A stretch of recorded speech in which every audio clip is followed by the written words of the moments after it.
Hey there, listener. Welcome to the Deep Share Podcast. I'm your host, Andy Rouse, and for the last couple of decades, I've slowly been opening my eyes to a very different world than the one I grew up hearing about. And the more conversations I have with interesting people, the more mystifying this world becomes. So without further ado, let's get deep. We've got science to celebrate! Demons bliss out! After what, baby? Come on! There is rebellion in the wind. It will crush. Everything I've said is true. It's real. Dinosaur fossils? God put those here to test our faith. A damn lie. I saw them with my own eye. Did IQs just drop sharply while I was away? We did illusions, man! None of it is true! I'm not insane! This is mass madness, you maniacs! In God's name, you people are the real thing! We are the illusion!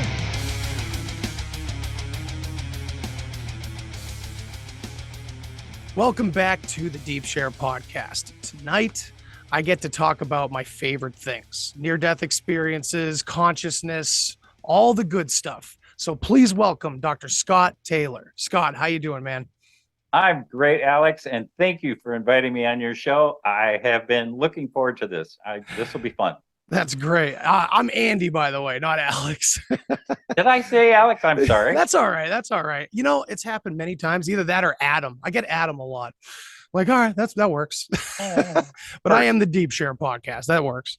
All anyway, right. So Andy, welcome to Deep Share Podcast. Here we go. All right, Scott, welcome to the show. And I would really love for my audience to get to know you. For those who don't know your story, I'd love to just jump right in. Let's get the audience up to speed on who you are and what you've been through and what kind of work do you do? Sure.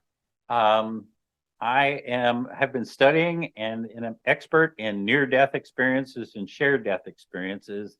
And that all began because in 1981, I had a shared death experience. And what had happened was that I was in love with a woman. Her name is Mary Fran. And she and her son, Nolan, who had just turned 7, had been out sailing for the day. And on their way home, they were involved in this horrific car accident. And Mary Fran was killed outright, and Nolan had a severe head wound, and they immediately took him to Mayo in Rochester, Minnesota. So he had some of the best care in the world, and it took him 6 days to make his transition. What's important for everybody to know is that Mary Fran was one of 9 children. And which means in that intervening 6 days, the family that, scattered all over the country had a chance to come and hold vigil for Nolan, who was the first grandchild in the family. And you can well imagine, with uncles and aunts and cousins and friends and neighbors, it's over 40 or 50 people who had come and converged on St. Mary's Hospital in Rochester to be with Nolan. Wow. And because there were so many of us, we and the room he was in was so small that we divvied up and we took 2-hour shifts, and 2 of us would go in every 2 hours and have a chance to be with him and talk with him and keep him company. Now, he was in a coma. He never came out of that coma, but one of the things we know about comas is that the very last sense to go is hearing. So the docs and the nurses had told us how important it was for us to keep communicating with Nolan. So as it turns out, my shift was from 3 a.m. to 5 a.m. in the morning of the 6th day. And Janny, who was Mary Fran's oldest sister, the 2 of us had that shift, and we went in and we told him stories. We read to him from books. we explained what was going on with all of these young people who were trying to get comfortable in a small waiting room. And in fact, that night, the boys in the family had gone out throughout the Mayo system and absconded with the cushions from the couches that were all over, just so they could have something to, put on the floor so they could lie down and get some rest. Anyway, so we were there and had a chance to be with Nolan, keep him company, and just know that we loved and cared for him. Yeah. Anyway, it got to be about 4:45 in the morning. We're got 15 minutes left on our shift. And Janny, who was an emergency room nurse, went to the end of the bed and looked at his chart. And then she looked at all of these monitors that were surrounding him. And she just shook her head and she held her hand out to me and said, Scott, it's time for us to say goodbye. And so we pulled up a couple of chairs next to Nolan's head and we sat there and we told him that he had been a very brave boy, that he had fought with all of his might and his will to stay with us here in the physical world. But if Mary Fran, remember she died 6 days before, if Mary Fran were to come and ask him to go with her, that was the right thing to do, that it was appropriate for him to leave his physical body and go with Mary Fran and to not worry about us, that we were so proud of who he was as a young boy and the kind of effort that he made to be with us. So we said our goodbyes. We wrapped up about 5 o'clock and out we went, and the next shift came in. Well, it wasn't 45 minutes later that the nurse came in and said, it's time. He will go soon. And so we all got up and we filed into this little hospital room. And you have to picture it, you got 40 or 50 people and we're gathered around his bed. And as it just so happened, I was at the end of the group. And so it was already 4 or 5 people deep around his bedside. And so, well, that seems silly. So I just went over and sat on the windowsill next to Mary Fran's youngest brother, Willie. And we just waited. And, there wasn't really much you could do. I mean, other than just sit there and watch the monitor as it, goes, watch his heartbeat, and it Right. slowed and it slowed and it slowed. And finally it flatlined. And when he flatlined, what I witnessed was Mary Fran coming across the veil and scooping her son out of his physical body. And they had this exquisite reunion, as you could only imagine, between a mother and a child. And I was somewhat taken aback because I somehow was able to participate in that reunion. I could feel the joy of that reunion. And then once that was done, I was really surprised that the two of them then turned to me and embraced me. And the three of us then went to the light. And entering into the light was the most extraordinary experience of my life. It is at one swoop, you are immersed in the love of the universe. You are connected to everything that ever was and ever is. And you are unconditionally loved in that space. And that's just the light. And I'm there with Mary Fran and Nolan, the three of us. And we had then a chance to express our affection for each other. We had a chance to say our goodbyes. And then we had a chance to just be with each other. And then it seemed complete, whatever that means. It was like we needed this time to be with each other, and then they turned and went further into the light, and I came back to my physical body. So that's part A of the story. Part B of the story is that while I was up in the light with Mary Fran and Nolan, I was fully present, sitting on the windowsill in the room with all of the relatives. Oh. I was, and I know I was, because what was going on for me physically is that I was in the light, and the ecstasy of that experience, the joy of that experience was like it had taken over my body and was trying to break out. And it, my face had the expression on it of adoration, of joy, of ecstasy. It was, let's just say, if anybody had looked at me in that moment, it would have been entirely inappropriate. Right. I'm imagining it.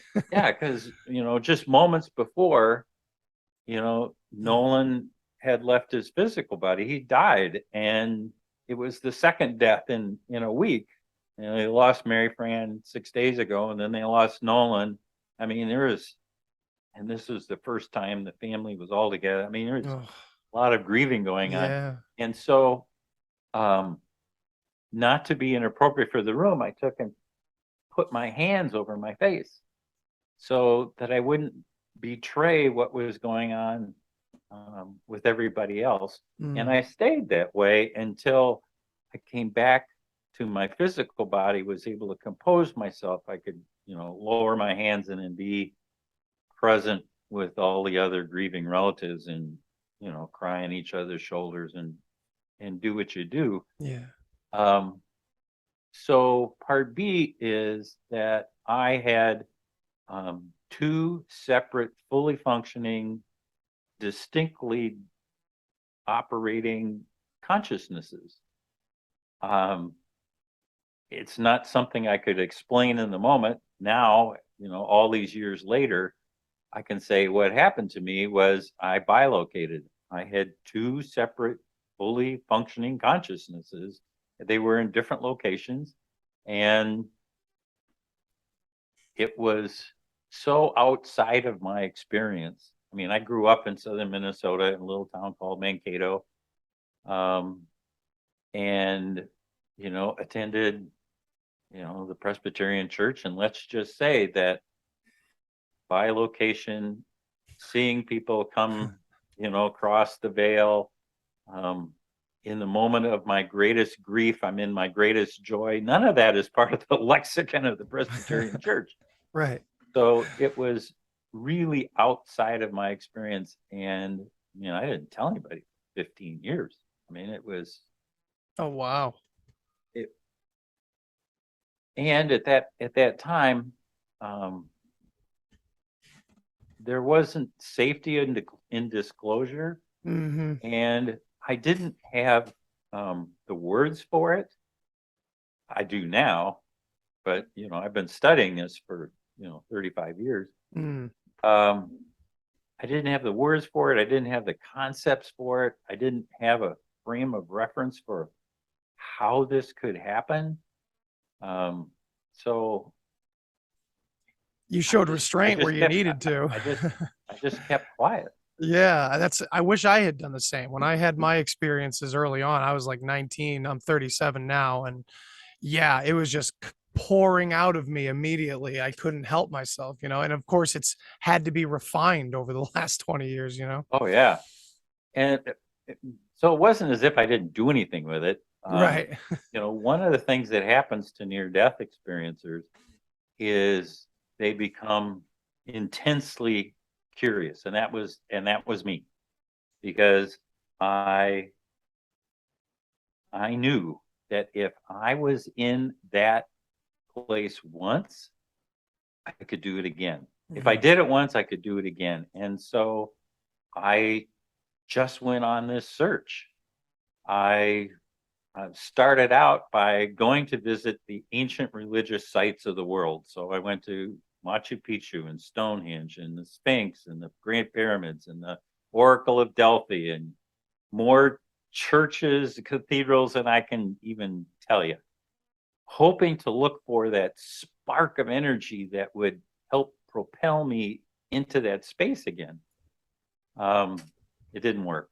I had wonderful travel logs. I mean, it's just beautiful, some of these locations, and I learned quite a bit about who we are as human beings, and especially within the structure of the various churches. And so I did more experiential things. I studied shamanism and studied with shamans in the South America and North America, and I started different meditation traditions. The Emoto in Japan. I studied TM. I eventually found the Monroe Institute, which teaches a very specific kind of meditation using binaural beat technology to help. And that was the key. Yeah. That form of meditation helped propel me back into that space where I was able to contact Mary Fran and Nolan again. Wow. And be able to enter into a dialogue with them. And, they're part of my life today. That's incredible. That's amazing. Now, growing up, I'm assuming religious, the way you said, you probably followed at least a little bit of what you were taught in church and everything. When you were saying that this was really kind of a challenge to confront because you had no real reference for it, how has that evolved over time, and what is your perception of this now? Did it like reconfirm Christian beliefs, or did it kind of take what you probably were hearing from the church and expand on it? How did it affect you in that way? Thank you for asking that question, because one of the steps that I took was I went to seminary. Said, well, I have to explore this not only experientially but academically, and anyway. And yes. So I wound up doing the new seminary in New York City. It's an interfaith seminary. So the faculty there is run by Rabbi Joseph Gelberman, and there were ministers and rabbis and sheikhs and practitioners of voodoo and Catholic priests. And I mean, it was this amalgamation of Hindu and Buddhist and Christian and shamans, and oh my God. But to get to your question, what it did for me was to reinforce that we're all looking for the same thing. We're all trying to touch the divine in some way.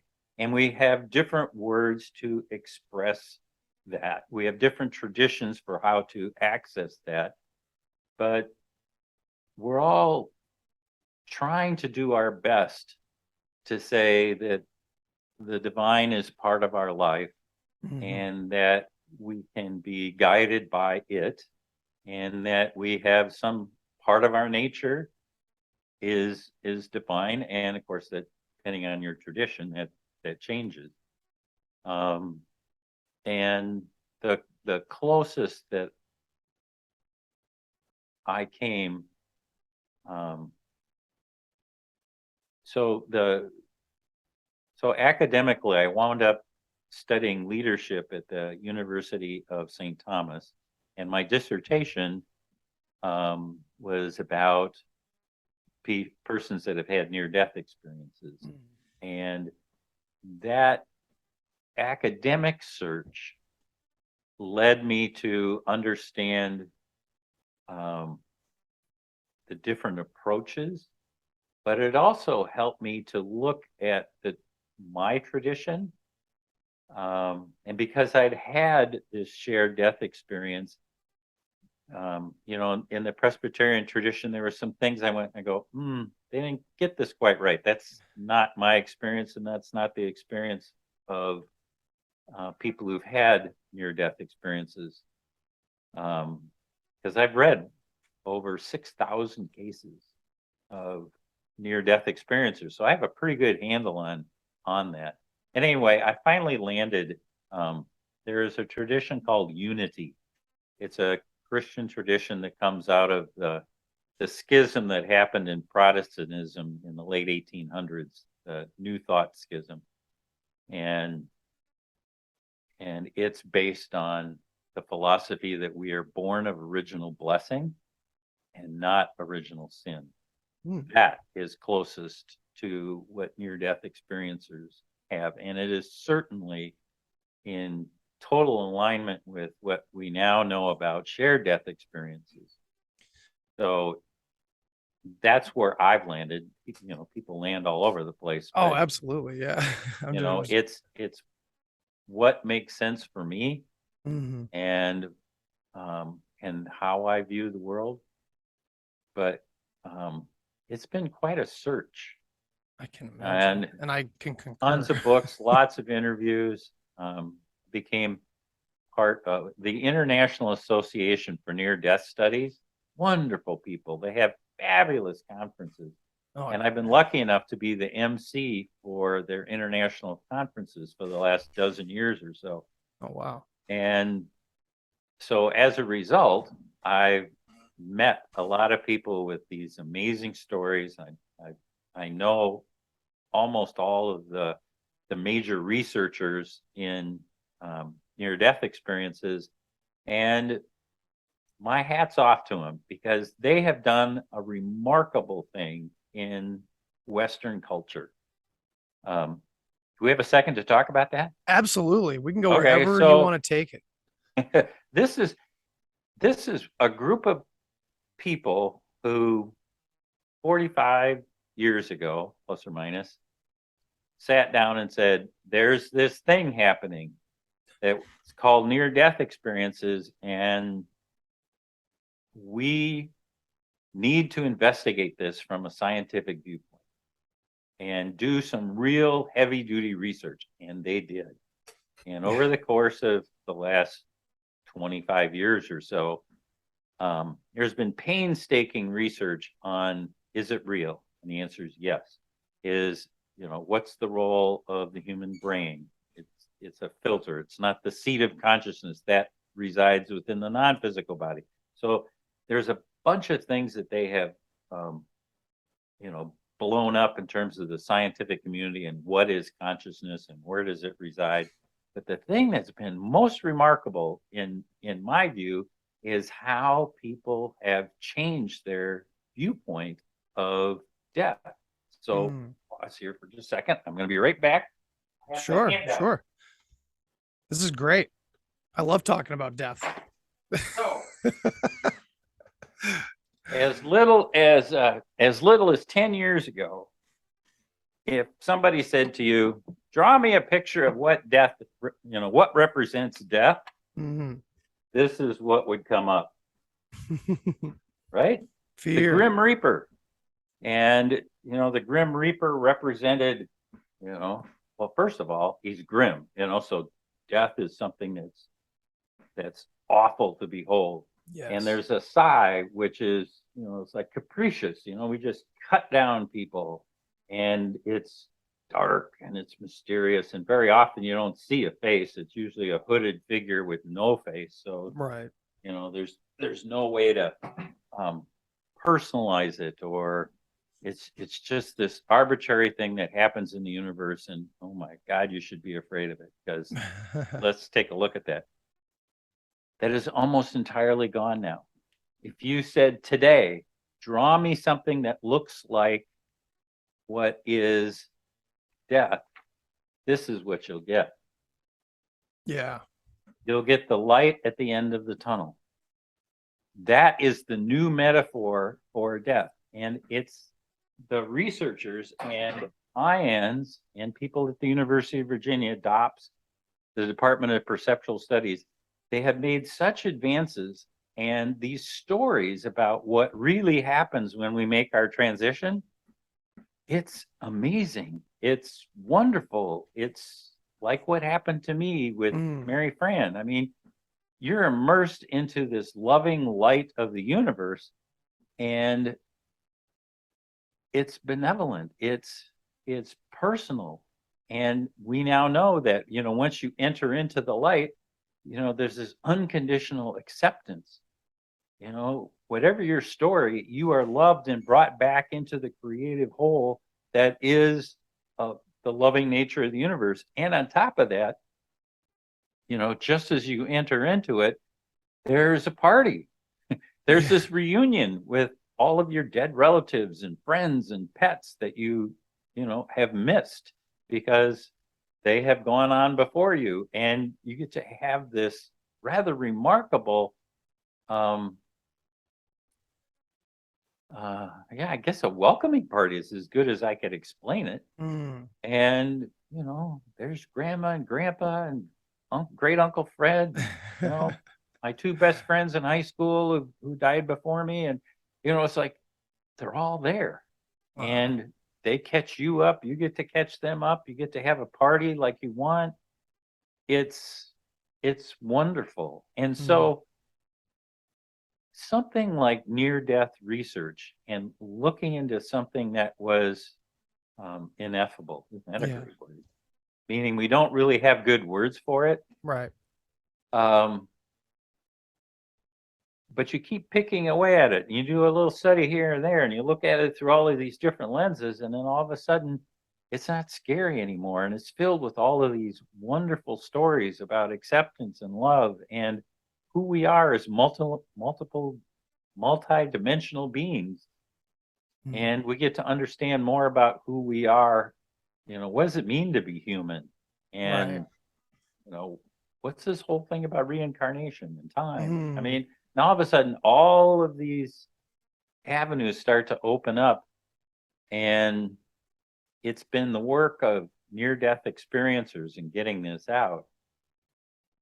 Funny enough, it gives language to the physicists who are discovering the same thing on the other end of the spectrum. You know, the very hard science folks, they're coming to the same conclusions about, you know, what is time and what's the nature of the universe and what is the most fundamental thing in the universe? It's consciousness.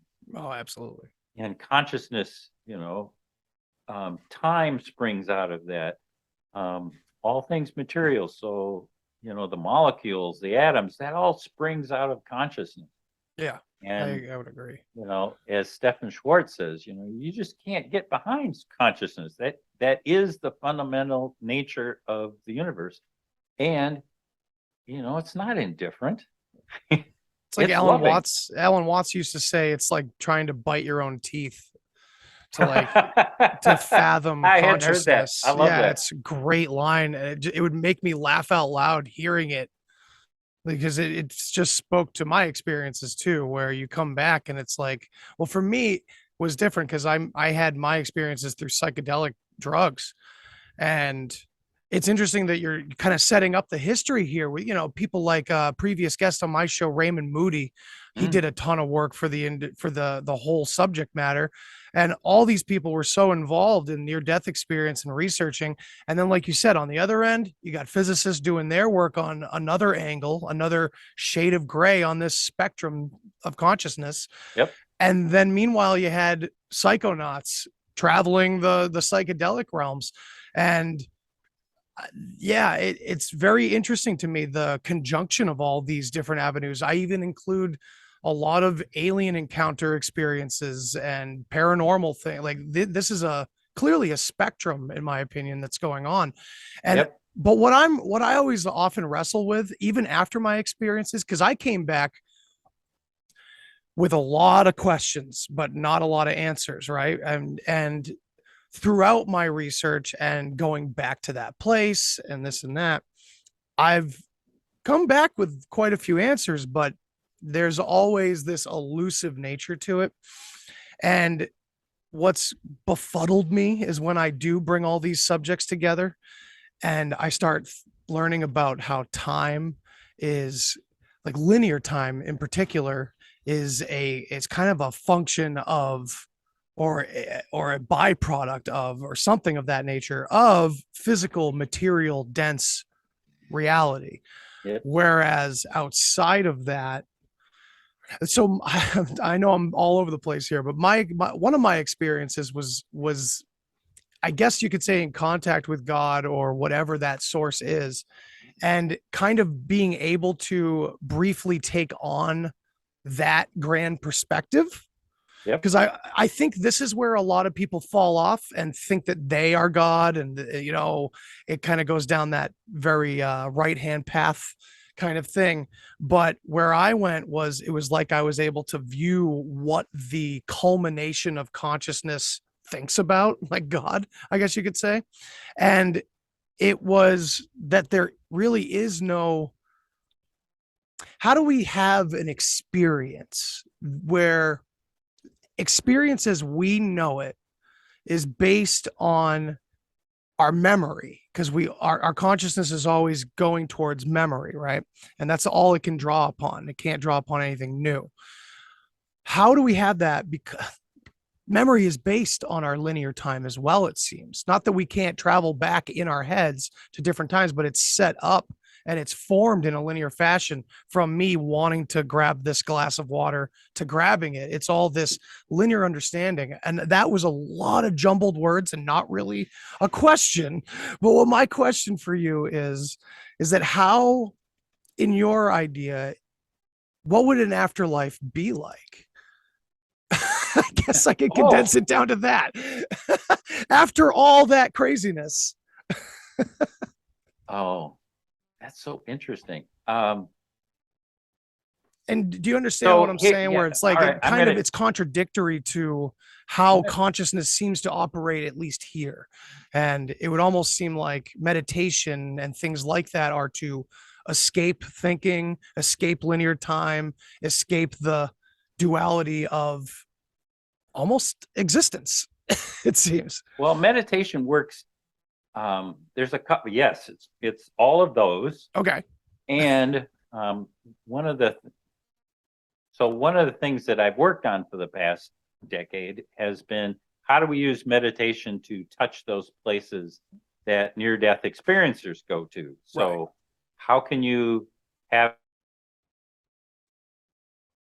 an experience with the guide that takes you to the light, or the tunnel, or the light itself, or the reunion party, or the divine beings, or a past life review, or the reception center, or blah blah blah, all the places that near-death experiences go to. How do you get there? And the only answer for a long time was, well, you had to put your physical body through such trauma, either from car accident or drugs or something. Something had to shock it so that you got outside of yourself. Mm-hmm. Right Perturb consciousness. So, but meditation, done well, has the ability to be able to focus our concentration. It has the ability to put us into a vibratory state that is consistent with what it is that we want to do, say, like talk to the dead relatives. And then, so it allows us to hold that space long enough so that we can learn to navigate in that space. That's one of the troubles that near-death experiencers have, is that they're thrust into this alien environment and they don't know what to do, and everything's coming at them, and it feels so big and loving, and it just overwhelms their senses. And rightly so. But with multiple NDEers, they've learned over time, if you've had 2 or 3 of these experiences, you can go, oh, well, you can navigate this way and you can do that. And so that's the lovely thing about guides, about having somebody to assist you in doing this work. It's one of, like at the Monroe Institute, that's what we did, is that we help people through the use of binaural beat technology enter into and hold these states of consciousness and then guide them on what are the tools that you can use in that space. It's not unlike the shamans in Central America and South America who say do ayahuasca, right? They do these ceremonies and they're there to give support and guidance to the people who do that. Okay, so now this is what we're going to do in this trip, and you're going to have this kind of experience, and we want you to talk to this plant or whatever, it's whatever is on the agenda for that day. So this is a really long beginning to the fact that I love a statement that Bruce Grayson makes. He headed up the Department of Perceptual Studies at the University of Virginia for a long, long time. He's one of the founders of IANDS, the Near Death Research Group. That's IANDS, by the way. And his contention, his explaining to me, is he thinks everybody has the same experience, that we leave and we go into the non-physical world, and that essentially it's the same experience for everyone, but we all have different metaphors that are stuck in our head, to your point, that we can only draw upon something that makes sense to us. Right. So if you're have this sense of movement between the physical and the non-physical, I might say, wow, that's a tunnel. And there's this great story about a truck driver who was involved in an accident, and he popped out of his physical body, and he's going towards the light. But what did he go through? A tailpipe. Because that's his experience, is that he's a trucker, and he's like, oh well, there's a tailpipe, safety there, and off you go. Sorry, go ahead. Yeah, it's so to have somebody who's of the Hindu faith have a different experience than if you're a Native American in Alaska versus Scott Taylor from southern Minnesota, little house on the prairie. We're all going to do the best we can to try to explain to ourselves what is going on with this experience. And, because I was grown up in the Christian tradition, some of those metaphors might be Christian. But if you're, Native American, it's your bear totem. Is that your guide to take you to the light? It's just right. Or are you going to go through the bardos? I think it's really helpful to have people drop this, what happened during your NDE. Like, it's important whether or not somebody wore blue or pink or white gown. It's important in the sense that it's a metaphor for you, but it doesn't mean anything in the abstract, because for me, I don't care. For you, if it was light blue, oh my gosh, that's the color of the heart. And so it's I love hearing people's stories by what it reveals about who they are and how they view the world. Yeah, for sure. Yeah. And it's interesting too, when you think about it this way, it almost seems like there is no universality. Like, it's saying something there about individuality, of course. I'm not sure what entirely, because this idea that we are all one, I'm sure you've heard of that. And it's like, well, I guess I'm wrestling with, and it's been a long time since I've been in these realms, and I feel as though I have a pulling need to go back to it at least once or something, because I feel like I've forgotten a lot of it. and that should never happen. So I think psychedelics kind of can only take you so far. And So far. there's other experiences that may be a little bit more direct and authentic. You could make the argument that, which I have, that psychedelics kind of hold a door open for what consciousness is already capable of course. But yeah, I've forgotten a lot of it. And what I wrestle with a lot is this non-physicality always being described so physically and materially. And I know, and with what you're saying with the connection to individual metaphors, that does kind of account for some of this question too, I guess, but it still really perplexes me that we have this idea of these like almost higher, better than this, right? Better, another existence that's beyond the here and now. And I, as a conspiracy theorist with a tinfoil hat on most of the time, I look at a lot of different ingrained cultural beliefs as distraction from here and now. And I try to pick and choose with the new age because there's a lot of really great information there. But I often like to say the truth can be covered in shit sometimes. And so I just wonder what your perspective on that is, maybe from your experiences or what you've read and heard from others. Like, how do we justify this non-material, very material seeming existence beyond here? I don't know. Maybe I'm not wording it perfectly, but I think you're picking up what I'm putting down. Okay, so here's how I'm interpreting your question. And we're going to segue back to the original question was, what's the afterlife like? And so from the interviews that I've done and what I've read, think of it like when we leave our physical body, there's this reunion, which helps us establish that we're now in a different environment because we're talking to all these people that are dead. And, clearly grandma, Jenny, she's been dead for 25 years. So that's not a normal experience. Oh, yeah. So, and it's very lifelike.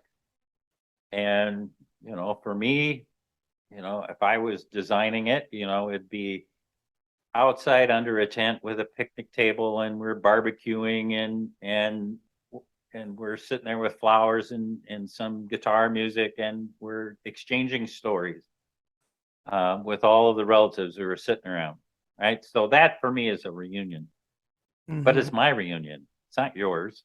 This is the one that I have constructed in my head. But then what seems to happen for people is that they'll go, this is especially true with people who have really ingrained religious beliefs, where they think, okay, I'm not in my physical body anymore. My next duty is to sing Onward Christian Soldiers, Standing on a Cloud, over and over again. Right. Well, you do that 3,247 times, and at some point you're going, really? This is it? This is what I'm going to do for eternity? I don't think so. And at that moment, then it opens up. Mm-hmm. And now the world of the physical drifts away. And now there's more of the world of the non-physical, still expressed in physical terms. But see, that's the progression, is that you're able to be in this realm for a while. And then when you get to that point where you're going, really, this is it? I wonder what's next. Mm-hmm. And then what's next after that? And what's next after that? And you keep dropping off these roles that you learned in the physical until you are, non-corporeal energy being, existing and flowing with all there is in the non-physical universe. So it's an entirely different experience, but it takes us a while to lose the trappings of the physical. Okay. And that's a wonderful thing. People who do soul rescue will talk about this a lot when they go, to rescue a soul who's they didn't know they were dead. They were so frightened after leaving their body. They're so ashamed of the things they did in the physical world. You know, they're just caught in this really low vibration. And either by themselves or with some assistance, something pokes at them that says, is this all there is? Can I get some help? I really don't want to be here anymore. This isn't serving me or the creator. And at that moment, poof, it drops away, and then there's somebody there that will help them move on and give them direction. We are very well taken care of on the other side. We just have to lose our stuff. It comes from being in the physical. Right. There's this baggage. There's a wonderful place up there called the Healing and Regeneration Center. And, you know, there's a reception center where we kind of get oriented, and then they shoot you off to this Healing and Regeneration Center because we have really ingrained behavioral patterns around what our physical body was. So say somebody was a soldier and was an amputee since they were 19 years old. Well, that's just part of their identity, that, you know, they don't have a right leg. Well, they get to lose that pattern in the Healing and Regeneration Center. You get to lose your addiction to alcohol. You get to lose that narcissistic tendency that you have, whatever it is, that was your role in the physical. And they're very gently bringing you back to, this is what it's like to be here in the non-physical world. You don't have to carry with you all of that stuff that was what made you who you were, you know, here in the physical world. So it's so the early stages of what it's like to be in the non-physical world, the summary is, it's unlearning. Oh, yeah. It's interesting that we're doing a lot of that in culture today here in the physical. Yes. A lot of unlearning going on. It's almost that as above, so below kind of thing, maybe.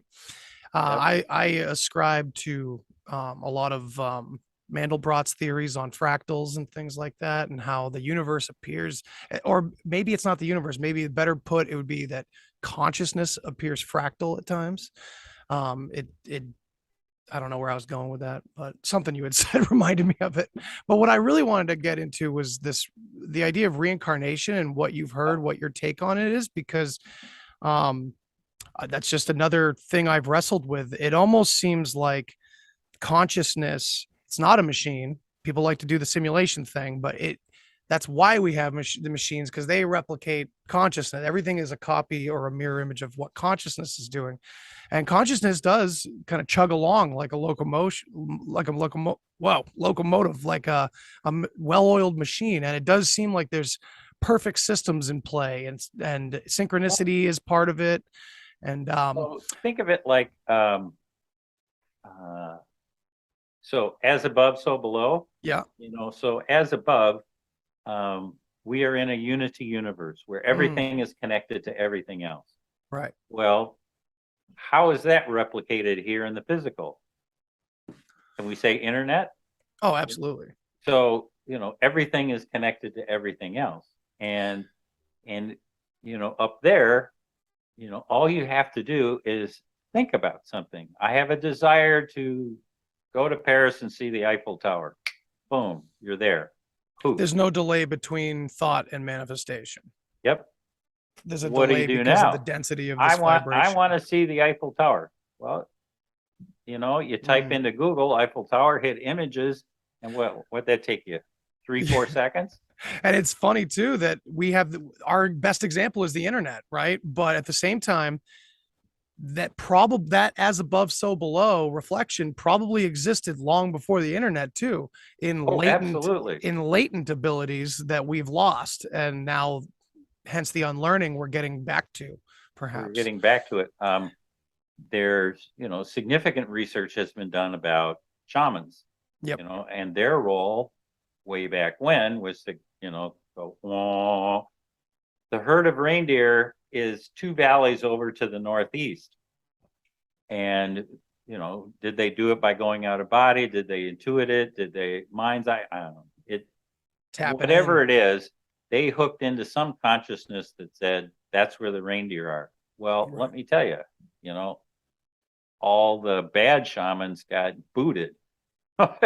And, so the tribes depended upon and supported that kind of broadened consciousness. Right. And so, I mean, it's built into us, from our very DNA from a long time ago. And now we adopted Western culture that shut it off. Yeah. And now we're saying, hey, we need that back again. So there's traditions like the Monroe Institute that is helping people, open back up again. There's, I never heard the word ayahuasca, until 20 years ago. So, right. And so our interconnectivity meant that these traditions that come from other cultures now belong to all of us. And we can take advantage of it. Absolutely. Oh, okay. We can have both a reductionist view of the world, and we can have a non-reductionist view of the world where we are individualist, we are individual bits of the whole. Yeah. So when people ask me the difference between what's the difference between the physical world and the non-physical world, I go into English, and say, okay, in duality, the world that we are in right now, that's run by the words either or. Damn right. Yeah. I'm Scott, you're Andy, and we have, I am different than you. Right. And I am different than this microphone and the books behind me and yada, yada. It's either me or it's you. When we leave our physical bodies, we enter into the world of the non-physical, and that is ruled by the rules of unity. And the words for that are both and.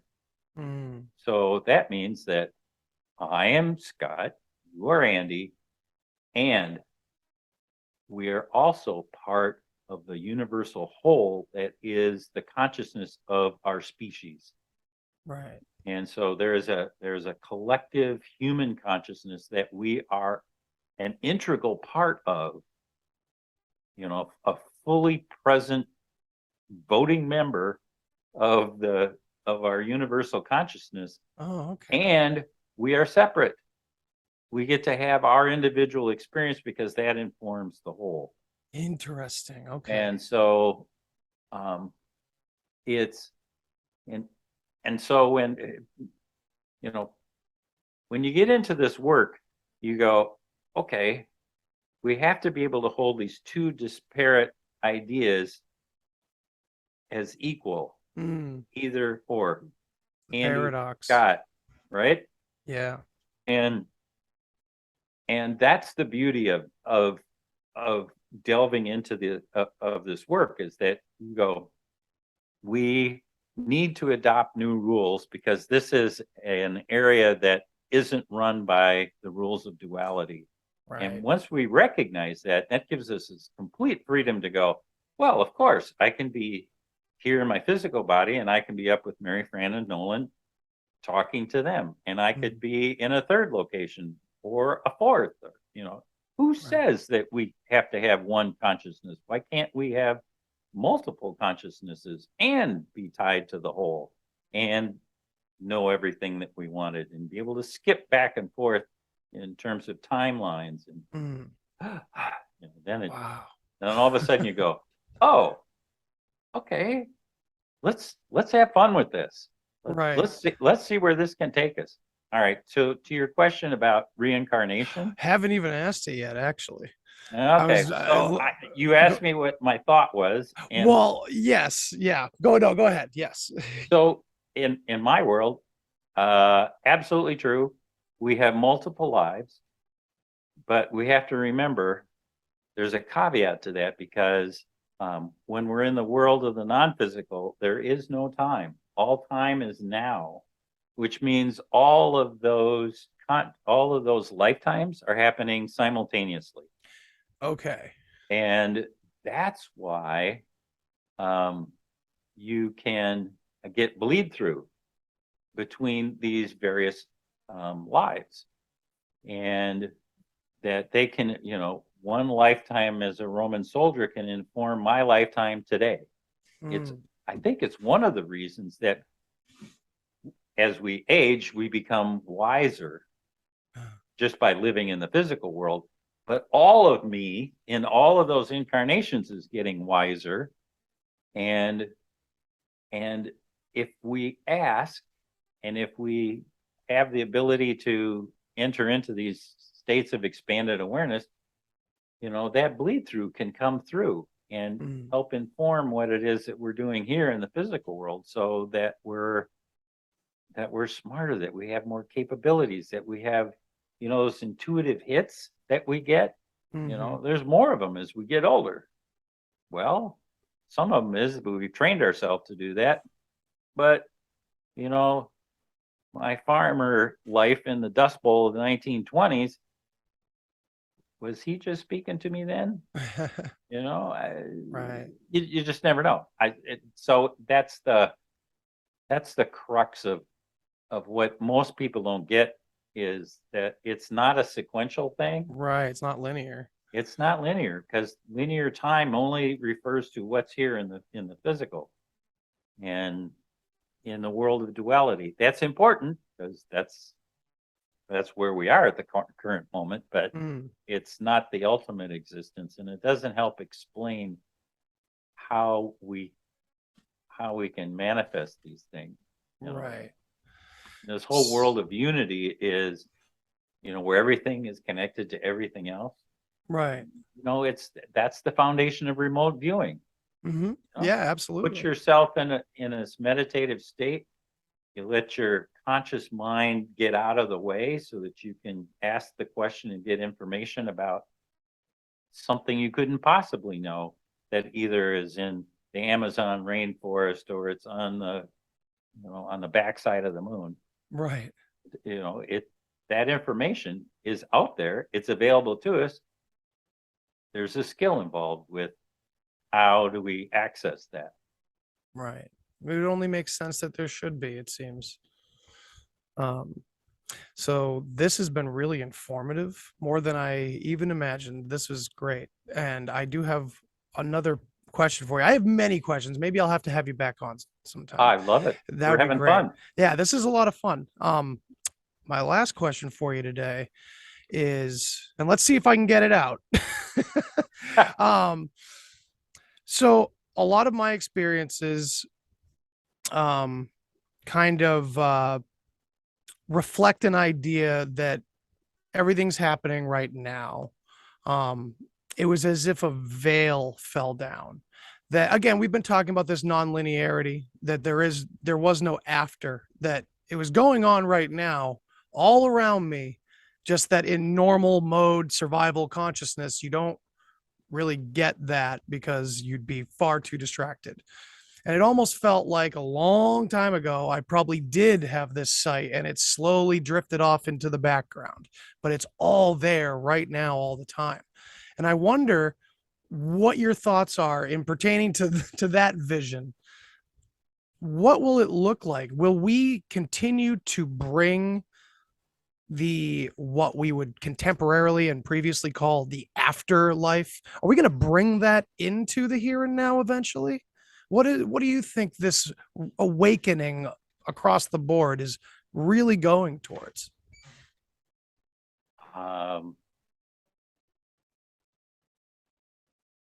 That's a great question. My tummy tells me that The most important thing, yep, your gut. your gut, is that we are going to this access that happens under duress in a near-death experience is, all of a sudden we have that. Yeah. It happens when we do psychedelic drugs. It happens now when we do these deep meditations. But that is a learned skill. And it's like all of these doorways are being opened Yeah. by so many people. And it, the 100th monkey syndrome, Hmm. that says that, once we reach a critical mass of people who have this ability, we all get it. And I think that's what's going to happen, is that we will then be tied into this greater self that is us. And we're going to come to peace with this idea that we are individuals and we are connected to each other. Make peace with the paradox. Yeah, make peace with the paradox. I had a near-death experiencer tell me once that when she came back, what she realized is that, we are all one.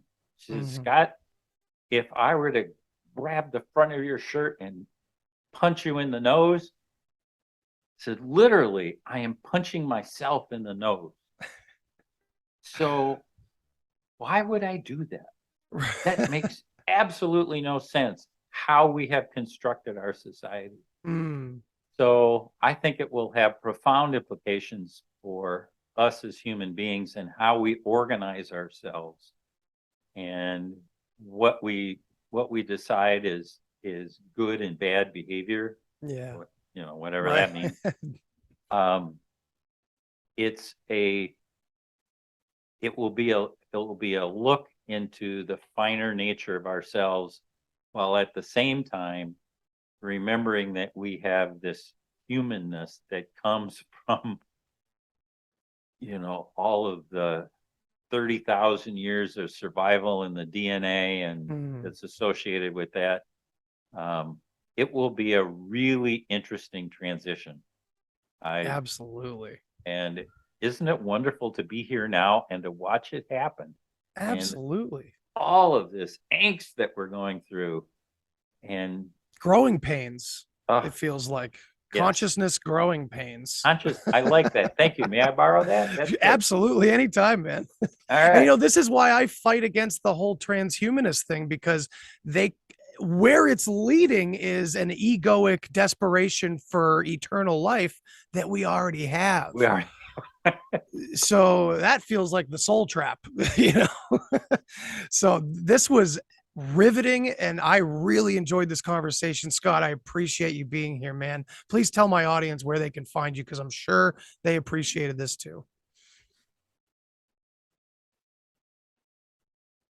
Can you hear me?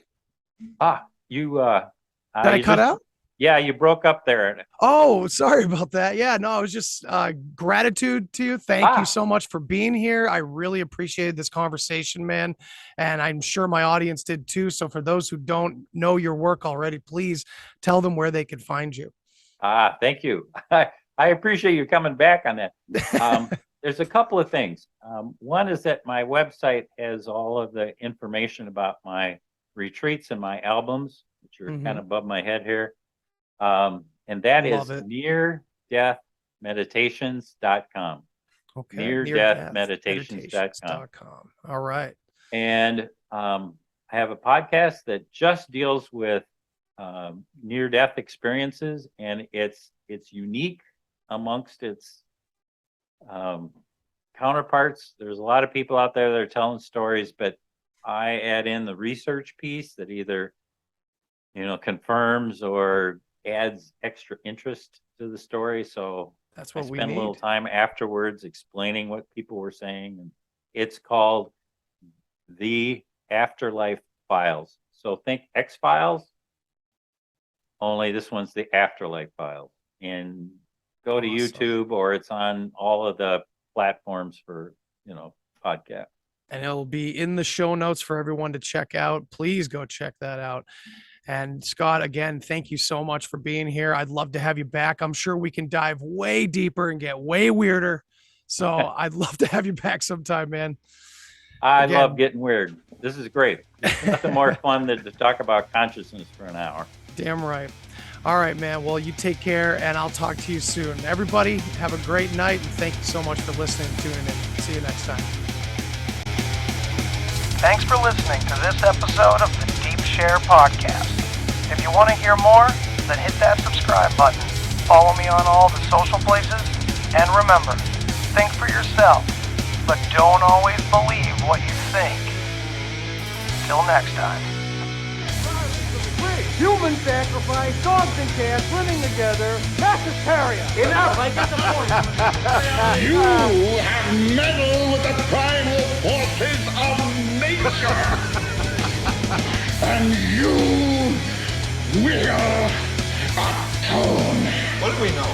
What do we know? If I know what we know, then I can tell you what we know, and if someone else knows, okay? I mean...